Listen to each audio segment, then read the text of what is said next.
오늘의 사연 시작합니다. 안녕하세요. 저는 30대 초반의 총각 남자입니다. 제가 살고 있는 곳은 강원도입니다. 요새 많이 발전하고 있는 지역이라 살기 좋은 곳이에요.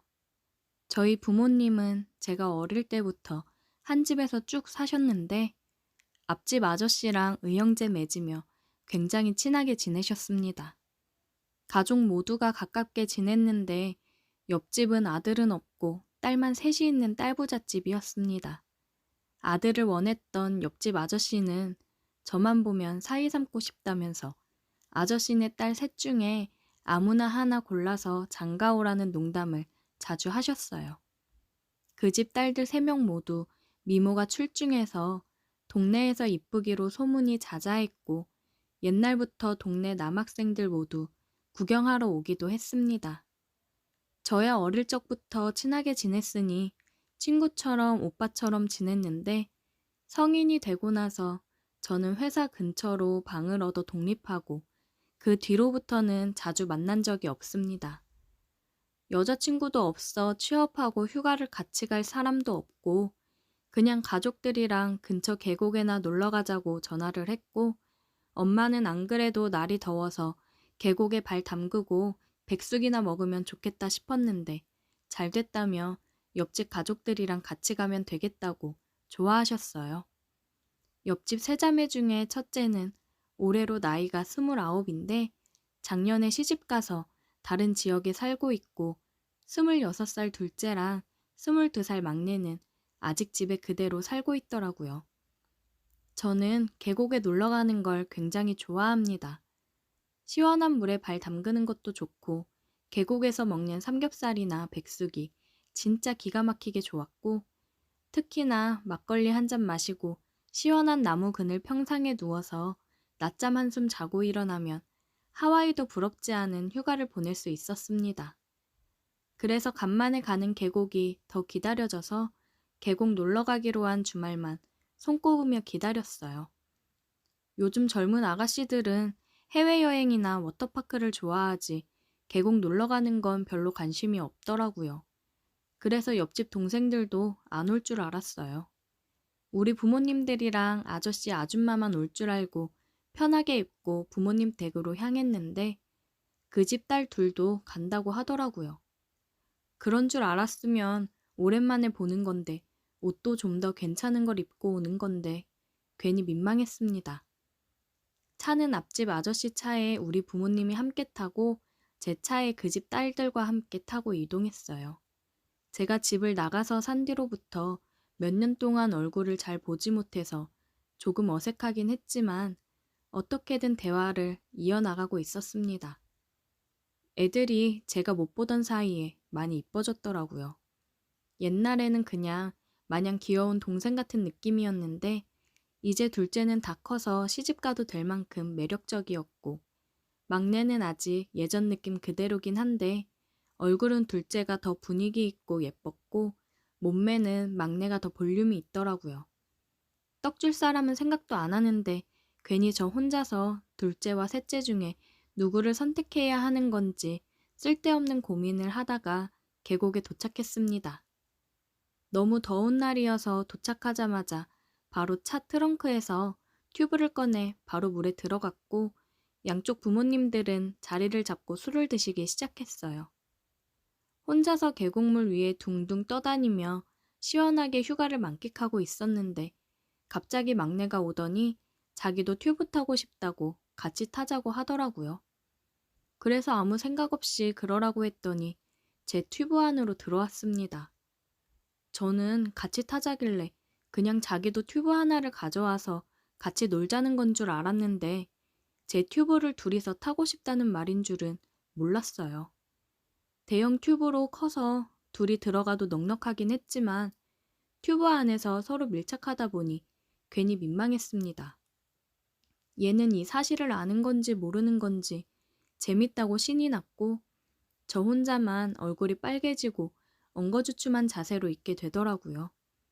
아까 제가 튜브 걸치고 물 위에 두어 둥둥 떠 있는 걸 하고 싶었는지 저를 뒤에서 끌어안고 몸을 눕혀서 같이 물에 떠 있었어요.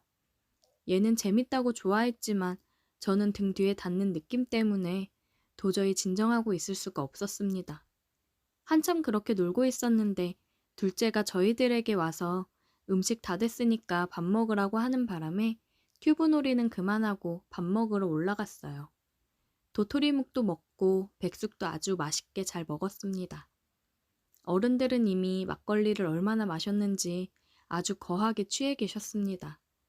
저는 이따가 집에 가려면 운전을 해야 했기 때문에 술은 마시지 않았어요. 둘째 딸은 술을 별로 안 좋아한다면서 마시지 않았고 막내는 자기 아빠 옆에서 신나게 부어라 마셔라 하고 있더라고요. 그냥 원래 성격이 천진난만하게 좋은 것 같았습니다. 밥도 다 먹고 술을 많이 마신 어른들과 막내는 이제 슬슬 취기가 올라온다면서 시원한 나무 그늘에 누워서 낮잠을 자고 있었고 맨정신으로 깨어 있었던 저와 둘째뿐이었어요. 둘 다 할 일도 없어서 근처 산책을 하자면서 밖으로 나왔습니다. 서로 뭘 좋아하는지도 몰라서 괜히 연예인 이야기를 하거나 최근에 본 드라마 이야기를 하면서 근처 숲길을 따라 걸었어요. 한참 걷다 보니 주변에 사람도 없고 한적한 공터가 나오더라고요. 날도 더운데 잠깐 쉬었다가 가기로 하고 벤치에 앉았는데 갑자기 둘 다 말이 없어지고 어색한 기운이 흘렀습니다. 그러다가 둘째도 이 상황이 많이 어색했는지 먼저 제게 말을 걸었습니다. 오빠, 내 동생 좋아해요? 저는 갑작스러운 돌직구 질문에 깜짝 놀라면서 아니라고 손사래를 쳤어요. 그냥 동생일 뿐이라고 정말 그 이상의 감정은 없다고 했습니다. 아까 막내랑 튜브 타고 놀던 모습을 봐서 그런 오해를 하는구나 싶더라고요. 안 그래도 너무 스킨십을 하면서 붙어있던 게 아닌가 걱정하긴 했었습니다. 그 집 막내랑은 나이 차이가 많이 나서 그냥 동생 이상의 감정은 아니었고 오히려 둘째가 제 스타일에 가까웠습니다. 내심 오늘 아침에 얼굴을 봤을 때부터 마음에 들었는데 그녀가 괜한 오해를 하고 있는 것 같아서 망했구나 생각을 하고 있었습니다. 그런데 그때 제 대답을 들은 둘째가 제 손을 잡더라고요. 깜짝 놀랐는데 그녀가 저를 바라보면서 그럼 저는 어떻게 생각해요? 라고 물었습니다. 저야 당연히 두 손 들고 환영이었죠. 갑자기 머리가 빠르게 돌아가기 시작했고 예전부터 나는 너를 좋아하고 있었다고 거짓말을 해버렸어요. 그러자 그녀 얼굴이 갑자기 환해지더니 자기도 예전부터 저를 마음속에 품고 있었다고 하더라고요. 그래서 오늘 계곡에도 저를 보러 따라 나온 거라고 했습니다. 그러면서 그녀는 은근히 제 옆쪽으로 더 다가왔고 눈을 감았습니다. 저는 그런 그녀를 보며 귀엽다고 생각을 했고 눈을 감고 있는 그녀에게 다가가 입을 맞추었어요. 그녀도 저만큼이나 긴장을 많이 하고 있는 게 느껴졌습니다. 아무도 없는 그 숲속 한가운데에는 우리 둘 숨소리로 가득했습니다.